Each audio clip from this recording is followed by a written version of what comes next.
about Guehi, he's a bit more defiant. I don't know. What do we read into that from the Austrian? He's defiant usually in, I don't want him to go, despite his contract situation. He values him so highly as his captain. He's done a remarkable job with Oliver Glasner since he arrived at the club.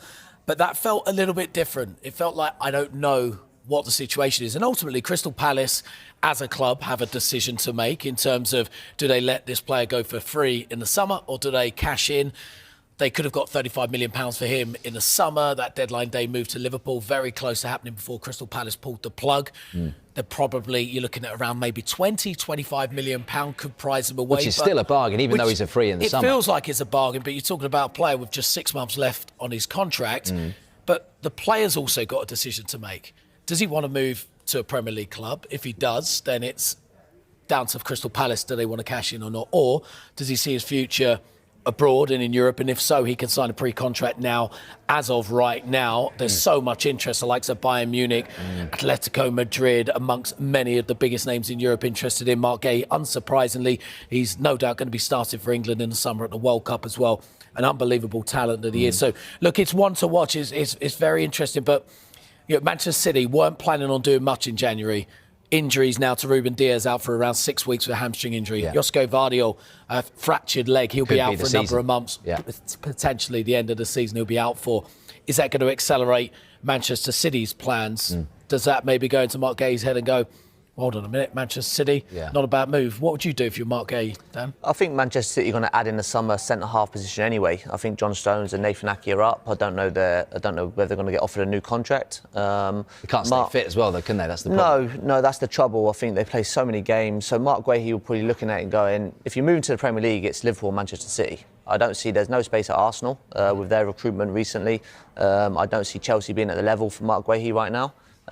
Give us the insight really from a player's point of view here, Dan, because and I don't want to talk about the nasty stuff, money, but it talks, and I know he's not a money-motivated guy, and who knows about the guys looking after him. But ultimately, if it's waiting till the summer, you know, there's a lot of money going in that back pocket, isn't there? As a free transfer, potentially as much as what someone might pay for his agent window as well. Yeah. I mean, is that going to persuade him potentially to stay? And on top of that, do you just not disrupt what has been working so well for you, as James says, in a World Cup year, stay at Palace, start every game, go to the World Cup with England, make the decision in the summer? Or is City too tempting? The beauty of it, Marc Guehi is holding all the cards right now. He can basically choose where he wants to go. The money is there in January from Manchester City, probably. I think Liverpool have something to say about it as well. Like you say, it is still a bargain, but 6 months' time, he's obviously a free. But then you have to pay the sign-on fee anyway, so it's a caveat. It all depends what Marc Guehi wants for me. Whether he wants a new challenge abroad or he wants to get it done now. I think he's on the plane regardless. Whether he goes to Man City now and plays 10 games, he's on the plane. I think he's done enough. I think he's probably going to start for England in that World Cup. 100%. So yeah, it all depends what he wants. It depends what Steve Parish wants. If Steve Parish wants the 25 million, what they're going to get, then you do it. I think if Palace were going for Champions League, I think there'll be a different conversation. He's not going anywhere. We need Champions League football. I don't think they're going to get there. And he's not actually cup tied for Champions League, even though he's played in the Conference League because of the. And possibly they're probably not going to get the Europa League as well. Their form has dipped considerably in the last couple of months. So the time might be right for all parties. Let's bring in Reece, our Palace fan, who's sitting there patiently thinking, what are these guys talking about? Come on, Reece. I mean, look, you don't care about Manchester City, you care about Crystal Palace. What's the best thing for Palace now to keep him? Because, you know, 5-6 places in the Premier League, it's not much different to 15-20 million quid, is it? Well, this is it. I think 35 million is not anywhere near enough to let him go. I think if Man City got him in this transfer window, it'd have to be a substantial figure. I think for us, you know, we're still in the Conference League. You know, we're still fighting our way up the table. We're still in the FA Cup. I think those positions mean so much more to us than 35, 40 million as a club. Steve Parish feel that way, do you think? Well, we had the opportunity to do it in the summer, and I'm glad that he came to his senses. I think, you know, those things as a football club for the size of Palace, they don't really come around that often. Being FA Cup winners and playing in Europe and maybe having a chance to go on and play in the Europa League next year, possibly. I think those things happen really rarely, you know, never. So if you've got an opportunity to push on and keep hold of your best players and not risk trying to gamble, trying to find a replacement, you have to double down there. Reece, would you be disappointed if he goes in this their ability? Yeah, as you can see, we've got Scarlett here as well. Away from that breaking news, we're talking Arsenal, we're talking Wolves, we're talking, firstly, dream signings this window. This is a whole dream world, Scarlett. It can be anyone you want. So give me your perfect dream signing. Then we're going to talk smart signings, and then we're going to talk gambles. Okay, so for context, this is really hard because I actually have my dream squad at the moment, not to brag. That's probably the right answer, is it, as an Arsenal fan? But I think probably where's my deepest keeping me up at night concern in the squad, and that's what if something happens to Declan Rice? So yeah, for me, Bruno, I know I'm not going to endear myself to many Newcastle fans here, but I think he's a player who can reach the very highest levels of the game. And I think in terms of what happens to Arsenal's midfield when Rice isn't in it, I know we beat Villa, but we got run through quite a lot. And to be honest, we were lucky not to be 1-0 down in that game. And I think the athleticism that Rice brings there, the just all-round game. I mean, my dream signing would be prime Steven Gerrard, but that's not possible. So Bruno, I think, would just mitigate that. He's creative, he's aggressive. I think he'd do very well at Arsenal. I think there's a lot of Newcastle fans, your old team, a lot of Newcastle supporters watching, say, keep your hands off him, but hell of a player, isn't he? I mean, there were big links with Manchester City over the last few windows. Yeah, it would cost you a hell of a lot of money. I think, to be fair, when you mentioned Bruno, my first initial thought when you said replace Declan Rice was Sandro Tonali. I think he's got the energy, he's got the legs, he can get about the pitch. And when I hear the fans talk about Newcastle midfield, it's one of the best in the Premier League. A lot of people, yes, they mention Bruno, but I think Tonali now is creeping up to that level.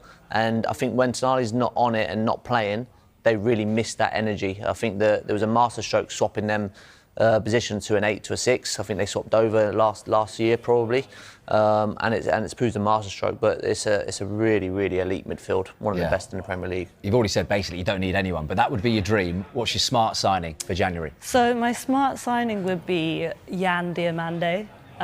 From Leipzig. Now, come on, I'm going to put you right on the spot here because I've heard so many people say this kid's name, and he's a wonder kid. Everyone's talking about it. I haven't seen enough of Jan Diomande to say I want him at my football club. How many minutes have you seen him play for RB Leipzig? I can't answer that question. No, it's still a tough one because I think the smart thing to do for Arsenal this window is nothing. Yeah. You know, I think there's a temptation when other teams are trolley dashing to go and feel that you have to do something, but I think the reality is that in City's case that's a bit of desperation. So I think the squad is in a really good place, but what is the kind of long-term planning, what is the long-term question for me is still the left side. Like Madueke can go both sides. Trossard's having an incredible season. Eze's played on the left a bit, but since that game at Villa Park has not really been trusted there. So someone who's kind of athletic, skillful, can deal with those games where, the dreaded low blocks. Again, I feel that this guy, he's got the potential to offer us some help in those situations. And he's young, so some can learn for a bit, can kind of settle in at a club that's hopefully already very successful. By the sounds of it, he's going to play for a very successful club in the future, that is for sure. Lastly, from you, Scarlett, roll the dice. Give me a gamble signing for Jan. Yeah, in a similar vein, I think the gamble would be Rodrigo at Real Madrid. I know that it's all a bit... He always looks like he's halfway out the door there, to be honest, and always ends up staying. So whether he ever leaves Real Madrid, I don't know. But, where are the question marks in our team again? It would be that left side. Obviously, Trossard has really risen to that challenge this season, kind of unexpectedly. I think a lot of Arsenal fans were maybe expecting him to leave last summer, but Rodrigo has the kind of trickery, the ingenuity and the final product to kind of elevate that left side of the pitch to a sort of equal threat to Saka, which is the sort of dream scenario for Arsenal, I would say, in an attacking sense. Standard on Arsenal, is that the problem side? Do you agree with Scarlett there, the left? Not at the moment. If there is to be any problems in that team. Yeah, I mean, they're so strong everywhere. Obviously, Trossard is playing really well. Then Martinelli's been a really useful impact player at the moment. Although he's playing a lot of games, a lot of minutes, when he's on the bench, you can turn around and you can bring him on.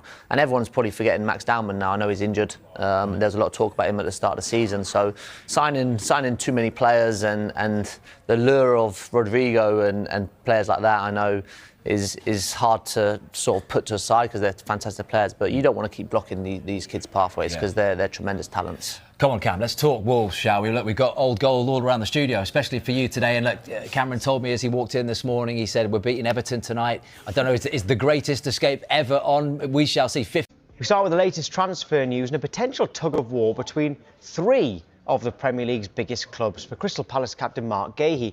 A report in the Daily Mirror claims that Arsenal are the latest club to show their interest, although it's unlikely they'll make an offer this month. Manchester City are considering whether to sign a centre-back this month after injuries to Josko Vardiol and Ruben Diaz, while Guehi almost joined Liverpool in the summer.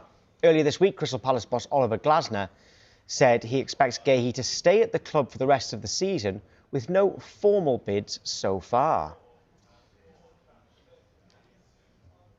Right, OK, good morning to Tim Sherwood. Right, Tim, why would Arsenal want Guehi when they've already got Gabriel and Saliba, and actually quite a lot of depth in that department? Capier, Mosquera. There's no end. White can play there. They've got a lot of options in that area of the field. I'm not sure why. I mean, on a free transfer, anyone would take him, but he's still going to cost you a huge amount on wages. From Mark Guehi's point of view, why would he go to Arsenal? He's not going to play. If Saliba and Gabriel are fit, he would never get in the team. I think he's a decent player, but I don't think he's of the quality of those two centre-backs. And he won't want to go as backup. For me, I would... If there's other teams who obviously are in for him, the Man Cities of this world, I think there's more of a route into the first team for Man City and certainly Liverpool, which is the obvious choice. So, yeah, don't make any sense from Arsenal Football Club, and certainly from Mark Guehi's point of view, it makes no sense whatsoever. Which one would you choose then? If it's not Arsenal, Man City or Liverpool, which one would you choose? Oh, lovely. Great choice, Tom, isn't it? Well, it's not a bad one, is it? Or, of course, other clubs from abroad too. They won't be his only options. Yeah, no, of course not. There'd be a queue around the block for him on a free transfer. I think he's got limited options now. Possibly, I don't see him leaving before the end of the season. I really don't. I think whatever they're going to get for him now, Crystal Palace, I think he's worth staying. I think the value is going to be staying at the football club and pushing them higher up the Premier League and possibly